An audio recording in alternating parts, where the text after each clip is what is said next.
It's a crime that shocked the whole community. A prominent real estate agent and philanthropist murdered inside her landfall home. In tonight's Crimes of the Cape Fear, WECT's investigative reporter Ann McAdams takes us back to 2004 and the murder of Gail Tice.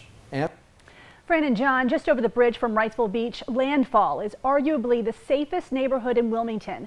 But this story was a wake-up call that gates and guards cannot even protect you when you are married to the person who wants to hurt you.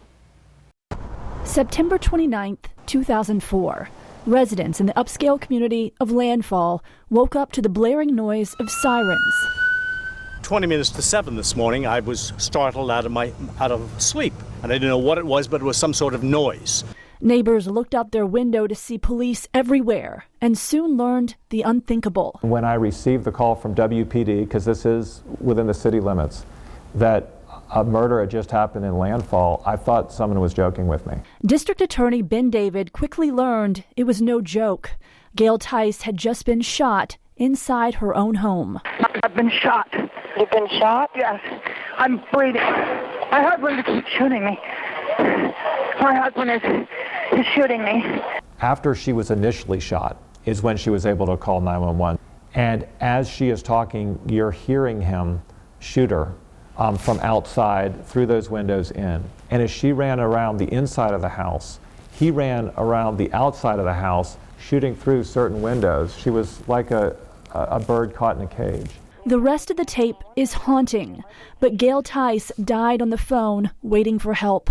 When police arrived, her estranged husband, Robert Hewson, was still there holding the gun. Hewson was Tice's second husband.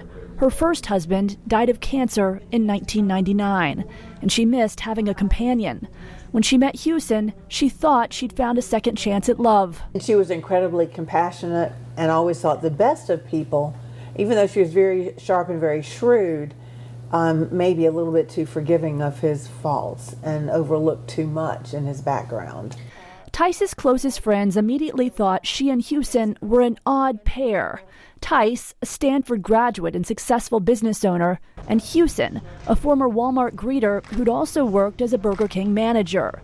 Their differences became even more apparent once Hewson moved inside the gates. We were all aware that he was at the Landfall Club and they had asked for him not to return due to his behavior.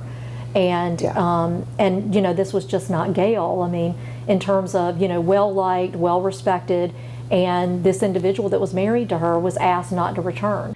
Banned from the club for threatening to harm another member, Hewson also became very controlling of Tice. When she got married to him, she no longer was allowed to shop, and she literally told me she would go to Walmart to buy her clothes because he would get upset with her spending that kind of money. Tice initially tried to cover for Hewson's odd behavior, but as time went on, she confided in friends that he'd become violent. She said, "Can you meet me for lunch?"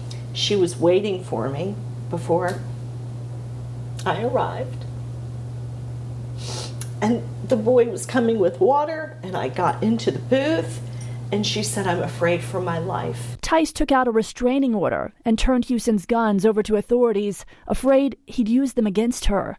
She retained an attorney and asked Hewson for a divorce. He did not take it well. He lost his status. He couldn't come into Landfall. Her friends now knew, which meant he lost all of his privileges, his upper class lifestyle that he didn't have without her. And I think angry. Yeah, because he gained all of that on her coattails. All the guards knew not to let him in no matter what he said. And so, as we all know, he went over the fence. When Hewson went to trial for murder, Tice's friends were baffled by his flippant behavior. The jury quickly found him guilty, and Hewson was sentenced to life in prison without parole. This case, more than any others, points up that there's no such thing as a safe place when violence comes from the inside out. There's no lock you can put on your door. There's no wall you can build around your community that's going to keep out violence when you're married to it. Before this case, 911 tapes were often inadmissible in court if the person on the tape was not available to testify. But prosecutors successfully argued that that was unfair in this case. Tice was only unable to testify because Hewson killed her, so the jury heard that chilling tape. This was the first time since Hewson's murder trial that all of Tice's friends gathered together again. They remember her fondly and know her death brought awareness to the very real problem of domestic violence. Ann McAdams, WECT News.